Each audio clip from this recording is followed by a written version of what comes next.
Hello dear students, हम अध्ययन कर रहे थे पीरियोडिक प्रॉपर्टीज़ ऑफ एलिमेंट्स, तत्वों के आवर्ती गुण।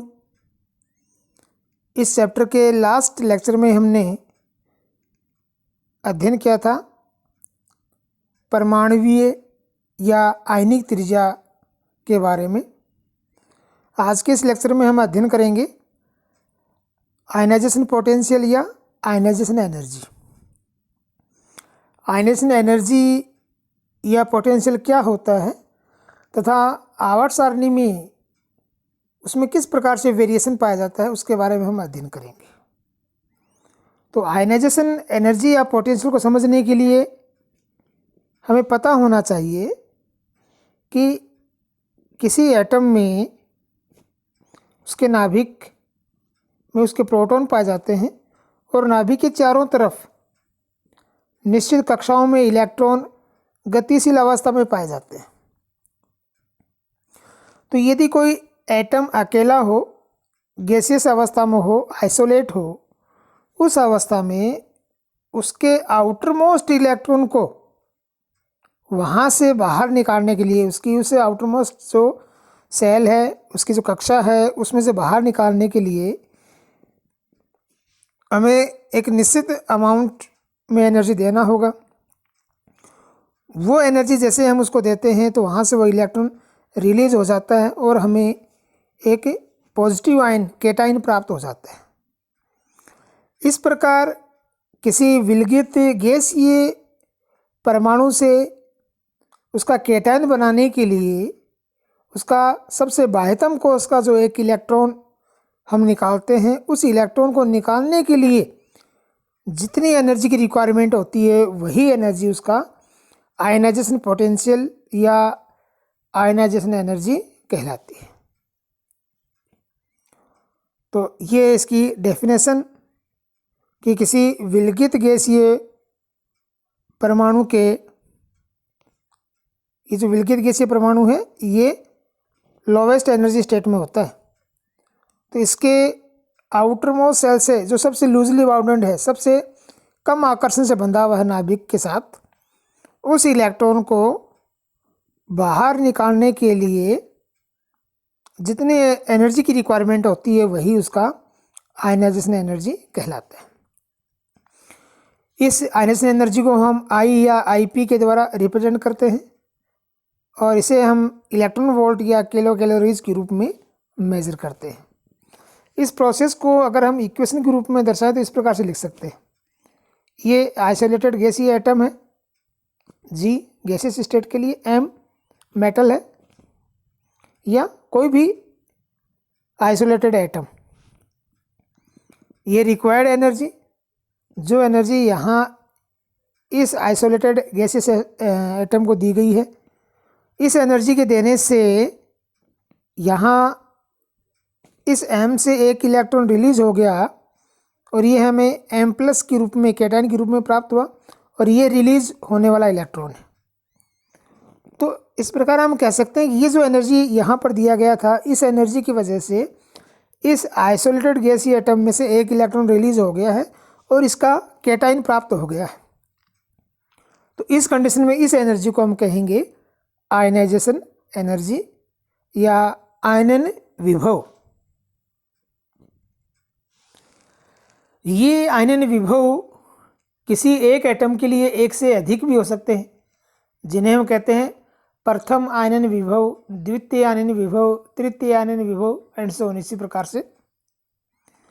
तो ये हम क्या कह सकते हैं कि किसी विलगित गैसीय परमाणु से उसका जब पहला इलेक्ट्रॉन हम निकालते हैं बाह्यतम कोश का सबसे बाहर वाला, तो उस पहले इलेक्ट्रॉन को निकालने के लिए जितनी ऊर्जा की आवश्यकता होती है वो उसका फर्स्ट आयनाइजेशन एनर्जी या प्रथम आयनन विभव कहलाता है।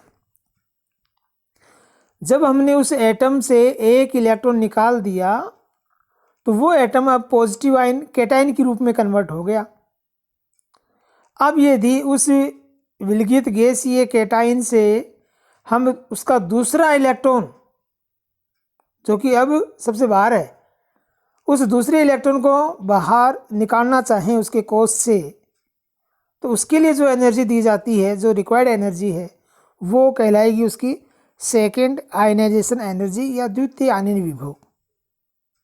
इसी प्रकार से अगर जब उस एटम पर +2 चार्ज आ गया क्योंकि 2 इलेक्ट्रॉन बाहर निकल गए, अब यदि उससे हम तीसरा इलेक्ट्रॉन और निकालना चाहेंगे तो उस तीसरे इलेक्ट्रॉन को निकालने के लिए जो एनर्जी दी जाएगी उस एनर्जी को हम बोलेंगे तृतीय आयनन विभव, थर्ड आयनाइजेशन पोटेंशियल।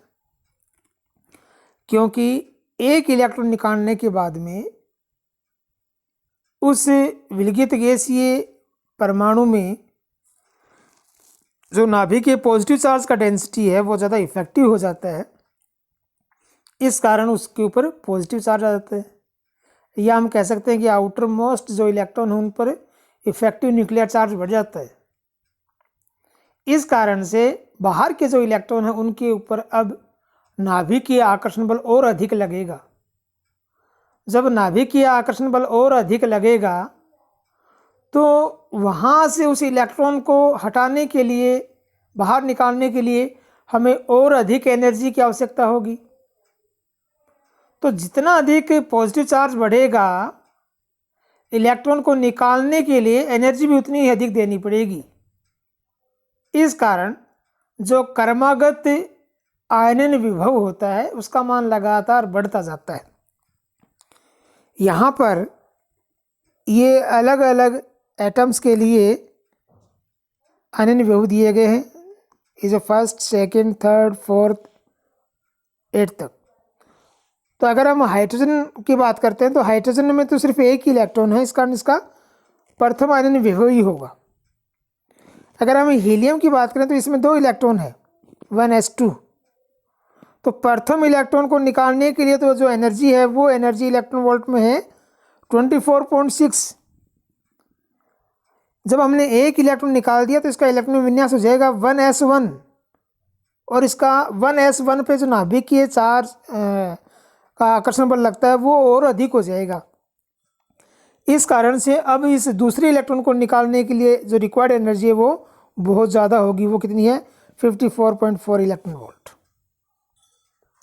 इसी प्रकार जब हम लिथियम की बात करते हैं तो लिथियम का जो इलेक्ट्रॉनिक कॉन्फ़िगरेशन है वो 1s2 2s1 है। तो यहाँ हम 3 इलेक्ट्रॉन निकाल सकते हैं। तो फर्स्ट इलेक्ट्रॉन को निकालने के लिए ये जो एनर्जी है ये बहुत ही कम है, 5.4।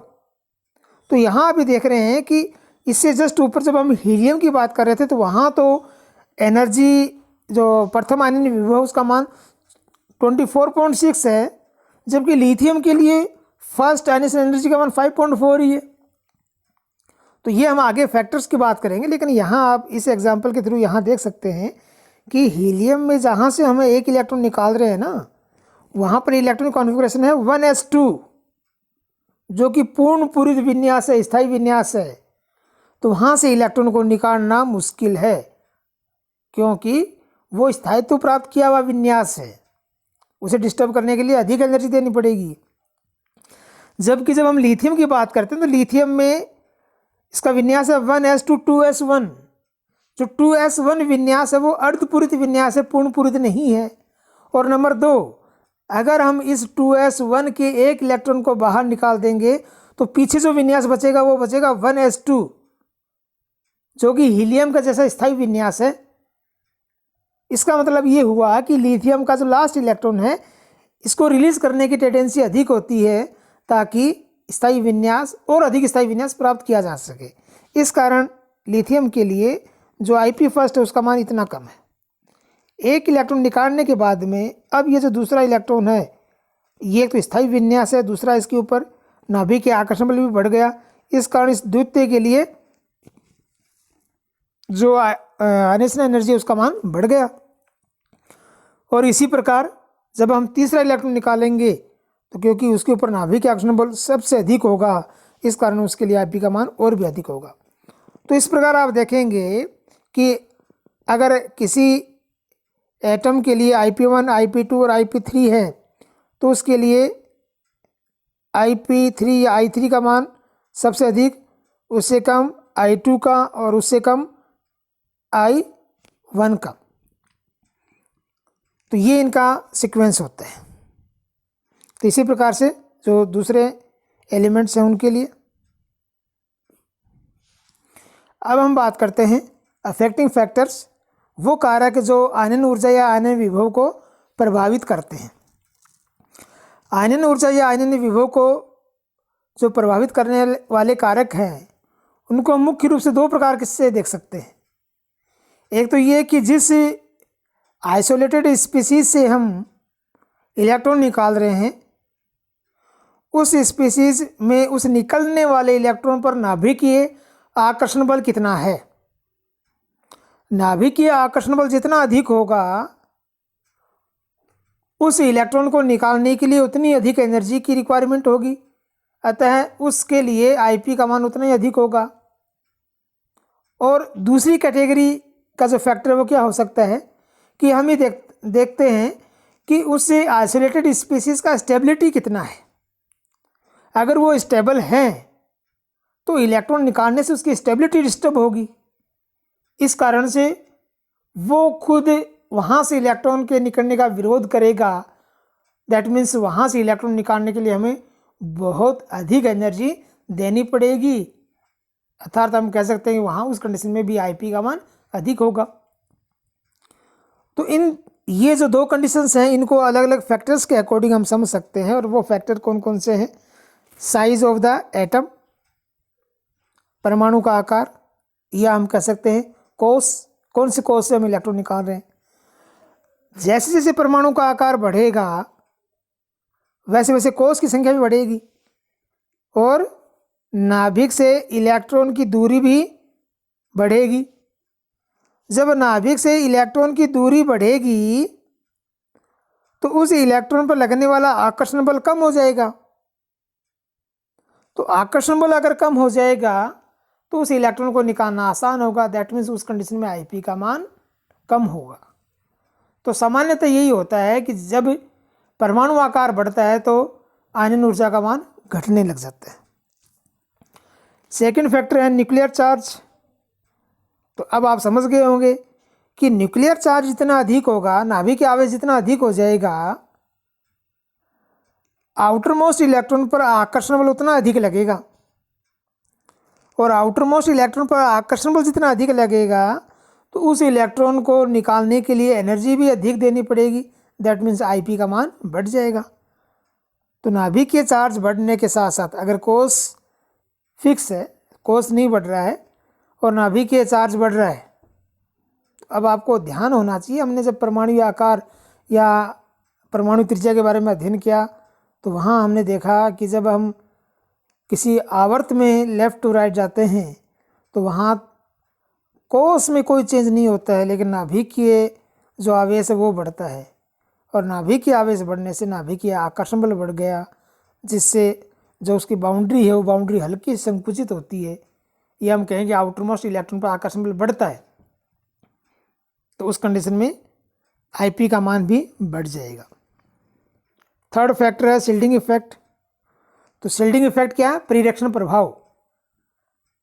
परिधि के और नाभिक के बीच में जो इलेक्ट्रॉन है वो इलेक्ट्रॉन परिधि के इलेक्ट्रॉनों पर लगने वाले नाभिकीय आकर्षण बल को कमजोर करते हैं।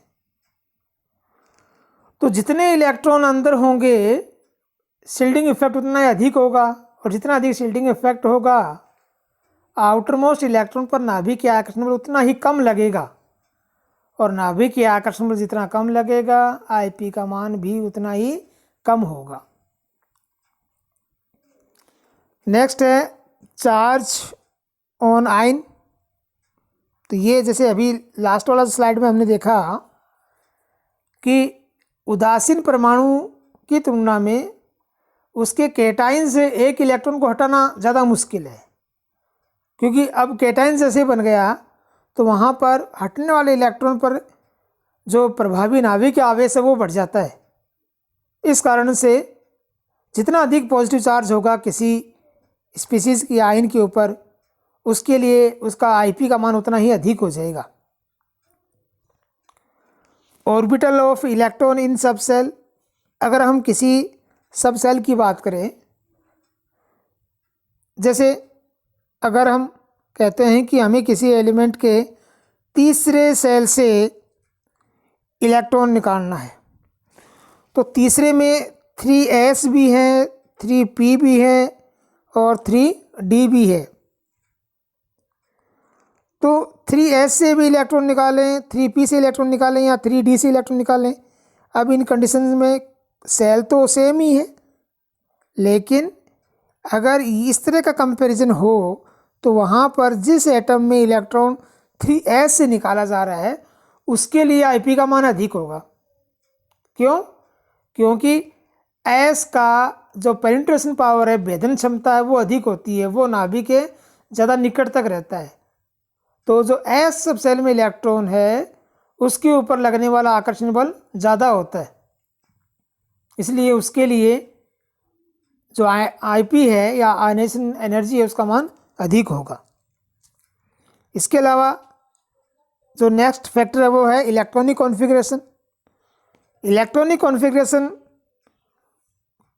के आधार पर हम दो प्रायरी कंडीशन दे सकते हैं, स्टेबल और अनस्टेबल। अगर स्टेबल कंडीशन है तो वहाँ पर हम क्या कहते हैं, फुलफिल्ड कंडीशन है। जैसे फॉर एग्जांपल हमने अभी बात की थी S2 विन्यास या P6 विन्यास या D10 विन्यास, ये कंप्लीट फील्ड ऑर्बिटल की कंडीशंस हैं, इसका ये स्टेबल कॉन्फ़िगरेशन है। तो इस कंडीशन से अगर इलेक्ट्रॉन निकालना है तो उस इलेक्ट्रॉन को निकालने के लिए अधिक एनर्जी की रिक्वायरमेंट होगी, क्योंकि हम स्टेबिलिटी को डिस्टर्ब कर रहे हैं। इसलिए इस कंडीशन वाले एटम के लिए Ip का मान अधिक होगा। इसी कारण हीलियम के लिए Ip का मान अधिक है। लिथियम के लिए फर्स्ट Ip का मान इतना अधिक नहीं है जितना हीलियम के लिए है। तो ये कुछ अफेक्टिंग फैक्टर थे जिनके आधार पर Ip वैल्यू में जो चेंज होता है उसको हम समझ सकते हैं। अब हम बात करते हैं कि आवर्त सारणी में जो Ip वैल्यू है या आयनन ऊर्जा का मान है वो किस प्रकार से परिवर्तित होता है। तो अगर हम आवर्त की बात करें तो किसी आवर्त में सामान्य रूप से लेफ़्ट टू राइट जाने पर आयनन ऊर्जा का मान बढ़ता है, क्योंकि जब हम लेफ़्ट टू राइट जाते हैं तो कोष की संख्या में तो कोई चेंज नहीं आता है, लेकिन परमाणु क्रमांक बढ़ने के साथ साथ नाभिक का आवेश बढ़ता है, और वो नाभिक के आवेश बढ़ने की वजह से आउटर मोस्ट इलेक्ट्रॉन को बाहर निकालने के लिए अधिक एनर्जी देनी पड़ेगी। तो इस कारण एक जनरल ट्रेंड क्या है कि जब लेफ़्ट टू राइट जाएंगे तो आयनन ऊर्जा का मान बढ़ेगा। लेकिन जब हम वैल्यूज़ को देखते हैं तो हमें कहीं कहीं ये जो ट्रेंड है ये गलत लगता है या चेंज होता हुआ लगता है, इसके अपोजिट मिलता है। वो होता है किस वजह से, इलेक्ट्रॉनिक कॉन्फ़िगरेशन की वजह से। अगर हम जैसे नाइट्रोजन ऑक्सीजन की कंपेयर करें या कार्बन नाइट्रोजन का कंपेयर करें, तो कार्बन नाइट्रोजन ऑक्सीजन जब हम सीक्वेंस में जा रहे हैं तो बीच में जो नाइट्रोजन है, इस नाइट्रोजन का जब हम कॉन्फ़िगरेशन देखेंगे तो उसमें लास्ट में हमें S2P3 कॉन्फ़िगरेशन प्राप्त हो रहा है, 1s2 2s2 2p3। तो आउटर मोस्ट जो इलेक्ट्रॉन है वो P3 कंडीशन में है और P3 अर्धपूरित विन्यास है। तो अर्धपूरित विन्यास होने की वजह से वहाँ से जो इलेक्ट्रॉन को निकालना है वो ज़्यादा मुश्किल होगा। इसलिए नाइट्रोजन के लिए जो फर्स्ट आयनाइजेशन एनर्जी है उसका वैल्यू लगभग 1402 इलेक्ट्रॉन वोल्ट 1.4 इलेक्ट्रॉन वोल्ट के अबाउट है, जबकि ऑक्सीजन के लिए वो वैल्यू नाइट्रोजन से कम हो जाती है। ऑक्सीजन राइट साइड में है तो उसके लिए Ip का मान बढ़ना चाहिए, लेकिन थोड़ा सा कम होता है नाइट्रोजन से, क्योंकि नाइट्रोजन का जो विन्यास है वो ऑक्सीजन की तुलना में अधिक स्थायी विन्यास है। तो जो इरेगुलरिटी आ रही है, जो जनरल ट्रेंड है वो चेंज हो रहा है, वो किस वजह से, इलेक्ट्रॉनिक कॉन्फ़िगरेशन की वजह से। अगर हम ग्रुप में बात करें तो ग्रुप में जब हम टॉप टू बॉटम आते हैं, ऊपर से नीचे आते हैं, तो ऊपर से नीचे आने पर लगातार परमाणु आकार बढ़ता है, या हम कहते हैं कि कोष की संख्या बढ़ती है। तो कोष की संख्या बढ़ने से आउटर मोस्ट इलेक्ट्रॉन पर लगने वाला आकर्षण बल कम हो जाता है, इस कारण से Ip का मान घटता है। तो जब हम वर्ग में ऊपर से नीचे आएंगे तो Ip का मान घटेगा। लेकिन जब हम एल्यूमिनियम से गैलियम एटॉमिक नंबर 13 से 31 पर आते हैं तो वहाँ पर नीचे की तरफ आने पर परमाणु जो आने से एनर्जी है उसका मान घटना चाहिए, लेकिन बढ़ जाता है। गैलियम के लिए Ip का मान 579 किलोजूल पर मोल, जबकि एल्युमिनियम के लिए 577 किलोजूल पर मोल ही होता है। इसी प्रकार एटॉमिक नंबर 49 से जब हम 81 की तरफ आएंगे, नीचे की तरफ थेलियम, तो 81 की तरफ आने पर वापस Ip का मान बढ़ जाता है। तो इसका रीज़न ये है कि जब हम 13 से 31 पर आते हैं, बोरॉन परिवार में 13 एटॉमिक नंबर से 31 पर आते हैं, तो वहाँ पर बीच में P ब्लॉक और D ब्लॉक एलिमेंट्स आ जाते हैं। तो P ब्लॉक पहले से आ रहे थे लेकिन D ब्लॉक एक्स्ट्रा आ गए, तो उन D ब्लॉक जो 10 एलिमेंट्स हैं उनकी वजह से जो न्यूक्लियर चार्ज है उसमें ज़्यादा वृद्धि हो जाती है, और उस न्यूक्लियर चार्ज के बढ़ते हुए अट्रैक्शन फोर्स की वजह से Ip का मान बढ़ जाता है। ऐसे ही जब हम एटॉमिक नंबर 49 से 81 में आएंगे तो वहाँ पर D ब्लॉक के अलावा F ब्लॉक का इंट्रैक्शन है वो और हावी हो जाता है। तो F ब्लॉक एलिमेंट्स 14 है, तो वहाँ पर जो नाभिक आवेश है उसमें आप देख रहे हैं कि 49 से जब हम 81 आ रहे हैं तो 32 का ग्रोथ हो रहा है। एटॉमिक नंबर 49 से 81 में जब आ रहे हैं तो ये एटॉमिक नंबर नाभिक के चार्ज या नाभिक में प्रोटॉन की संख्या को रिप्रेजेंट कर रहा है। तो 49 से जब सीधे हम 81 पर आए हैं बोरॉन परिवार में, तो वहाँ पर F ब्लॉक एलिमेंट्स जो 14 एलिमेंट हैं उनके इन्वॉल्वमेंट की वजह से ऐसा हुआ है। इस वजह से नाभिक आवेश में अत्यधिक वृद्धि हो जाती है, और नाभिक आवेश में अत्यधिक वृद्धि होने की वजह से वहाँ पर जो आयनन विभव है उसका मान जहाँ घटना चाहिए था वो बढ़ गया है। तो ये आवर्त सारणी में आयनन विभव का मान किस प्रकार से चेंज होता है वो कंडीशन।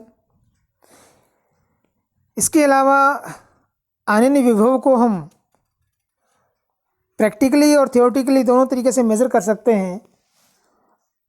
आयनन विभव को मेज़र करने के लिए हम इलेक्ट्रिकल मेथड की हेल्प ले सकते हैं, या जो स्पेक्ट्रम है उन स्पेक्ट्रम के एनालिसिस के द्वारा भी उनकी वैल्यू को हम कैलकुलेट कर सकते हैं। तो आज की इस लेक्चर में इतना ही। आप अपनी बुक में से पढ़ें और इस वीडियो को देखें। कोई प्रॉब्लम आती है तो आप व्हाट्सएप करके या फ़ोन करके पूछ लें। Okay, thank you.